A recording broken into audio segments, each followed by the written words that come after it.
So I'd like to thank the organizers of the meeting for the invitation to speak to you all today on the regulatory considerations for drug development in type 1 diabetes. We are standing at the 100th anniversary of the discovery and first use of insulin in people, and the Flame of Hope is a tribute to those who discovered insulin and a reminder that insulin manages diabetes but is not a cure. So as we look forward to the time when the flame will be distinguished, when a cure is developed, I'd like to give you a few thoughts on development. I've been asked to speak for considerations for design of a registration trial to demonstrate statistical significance with clinically meaningful endpoints that have been validated for regulatory decision-making by the FDA and EMA. I want to just spend a moment on the primary endpoint. Type 1 diabetes is a disease of autoimmune destruction of the pancreatic beta cell. C-peptide is secreted in equimolar concentrations from the pancreatic beta cell into the portal circulation along with insulin.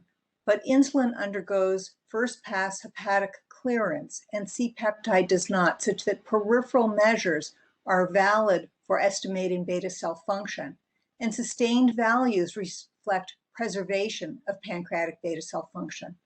Thus, the primary endpoint for most trials will be the difference in stimulated C-peptide area under the curve by mixed meal tolerance test between active and placebo groups after 1 year of treatment. In diabetes, it's important to remember that preservation of beta cell function is disease-modifying therapy. There are challenges, however, to trials that are designed based on the heterogeneity in the rate of loss of beta cell function. Not all patients have a decline in their beta cell function at the same rate after having been diagnosed with diabetes. Imagine the scenario where we have compelling preclinical and early clinical data to support that a new drug X would be effective to preserve pancreatic beta cell function in patients with type 1 diabetes. Assume that a 50% slower rate of decline in residual pancreatic beta cell function at 1 year is clinically meaningful.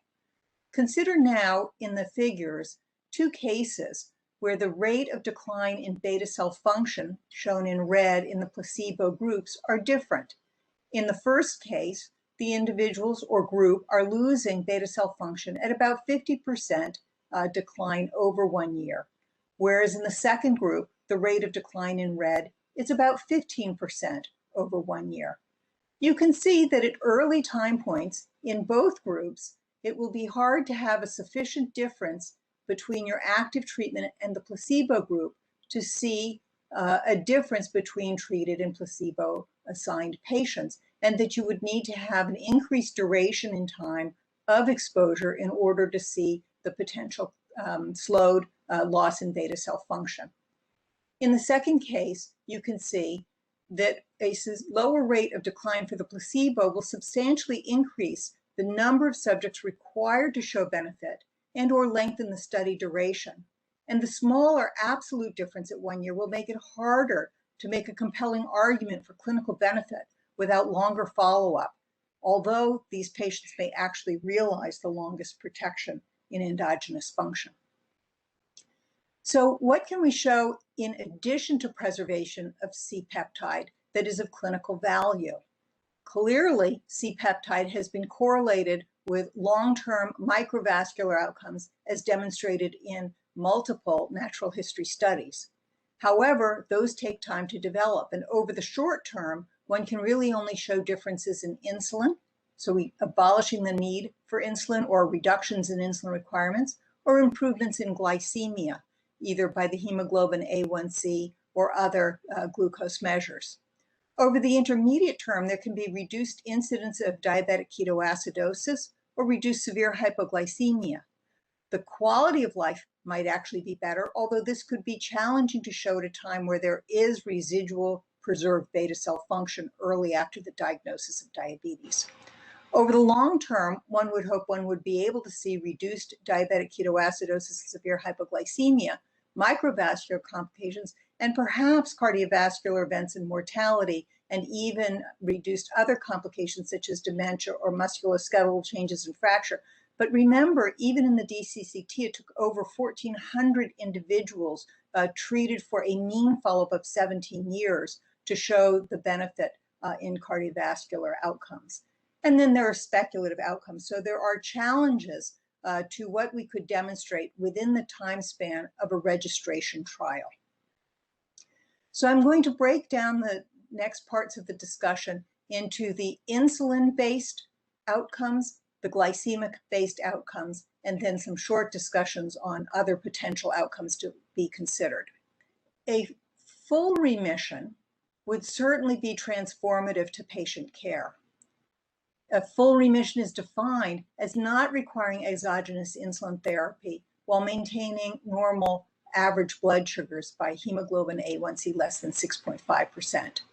However, at the time that diabetes is clinically diagnosed, one has lost substantial beta cell mass and function. On average, about 80% of the pancreatic beta cell function has been lost at the time patients are diagnosed with diabetes. Residual beta cell function may be diminished to the extent that halting the immune destruction may be insufficient to cover full daily insulin requirements, a full remission, or either basal or meals-related insulin requirements in the absence of either functional improvements or regeneration of beta cells themselves. So there are many people who look into the potential for partial remissions. What constitutes a clinically meaningful reduction in daily insulin requirements?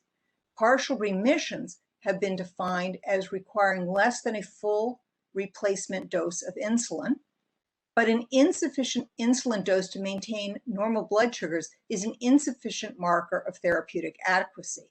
So there have been several definitions of partial remission proposed that take into account that the average blood sugar must be in the near normal range. And these could be total daily dose of insulin less than the full daily requirements in the setting of a near normal hemoglobin A1C, an insulin dose adjusted hemoglobin A1C, or a lower insulin dose between groups which have similar hemoglobin A1C. Using these, however, are limited by the fact that hemoglobin A1C, while readily understandable, has several fallacies and depends largely on the individual's diabetes management and treatment to target, their frequency of monitoring, and their ability to adhere and translate insulin dosing to glycemic targets. Whereas insulin dose can be confounded by similar factors beyond residual beta cell function, including the patient's fear of hypoglycemia, glucose variability, puberty and insulin resistance, exercise, food intake, and others. So most would agree that elimination of a bolus insulin dosing would be something that would have substantive value to the patient.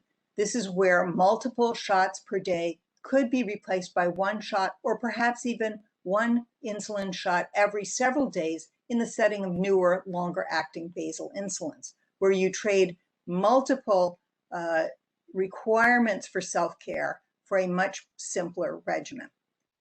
The FDA, in its previous guidance for industry document, supports that a reduction in insulin dose itself is not sufficient standalone efficacy and must be shown to either independently reduce hemoglobin A1C or no increase in hemoglobin A1C would accompany an insulin dose reduction. Eliminating the need for insulin entirely or simplifying the patient's regimen while maintaining or improving glycemia would be considered to be clinically meaningful. So now let's talk a little bit about the glycemic variables that we could consider as clinically meaningful outcomes. The most readily used glycemic variable in clinical care is the hemoglobin A1C. And that gives an advantage to using this as a supportive clinical outcome. It's readily understandable and widely used. It's related to average blood sugars and related to long-term complication. However, hemoglobin A1C does not fully capture glycemic differences, and there's a fallacy of average. What you can mean by that is that you can have an individual shown here in the darker blue that has their glucose variability closely around the average blood sugar of 200, whereas the patient in the darker line has much wider glucose variability, but the same average value. And the patient shown here in the lightest blue in C has days where their blood sugars are under better control and days where they're more hyperglycemic. But all of these would have the same average hemoglobin A1C. So it doesn't give you the full picture of clinically relevant glycemic variability. Then one has to consider hyper and hypoglycemia itself. And one has to wonder, should these be markers of efficacy or should they be safety outcomes? And it's also important to consider that while severe hyper and hypoglycemic events need to be avoided, we have to assess these in the setting of improved technologies, including challenges of designing a clinical trial in the setting of continuous glucose monitoring. These are becoming the standard of care. They can effectively help treat patients, and use can lower hemoglobin A1Cs and glycemic variability. It may be considered unethical to blind glucose readings for longer duration studies, and the alerts and alarms that patients' blood sugars are going high or low will reduce the frequency of the very events one is trying to measure.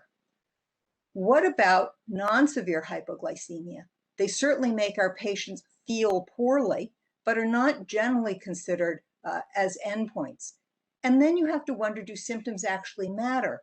If patients have hypoglycemia unawareness, they can have important low blood sugars without symptoms. And so one has to consider these factors when considering glucose variability in and of itself and the impact of our technologies on the ability to actually measure differences between a novel treatment group and our placebo standard of care group.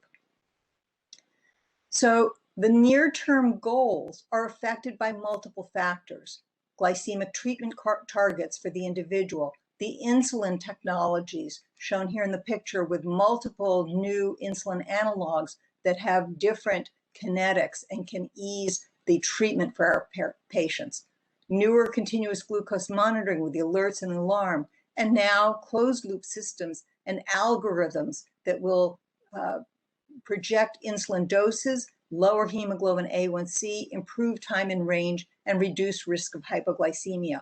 All of these factors will each minimize the differences between patients treated with an effective novel therapeutic and a high quality standard of care background for a placebo-treated patient. So one can try to think about composite scores if each one of these variables is not going to reach statistical significance in and of itself.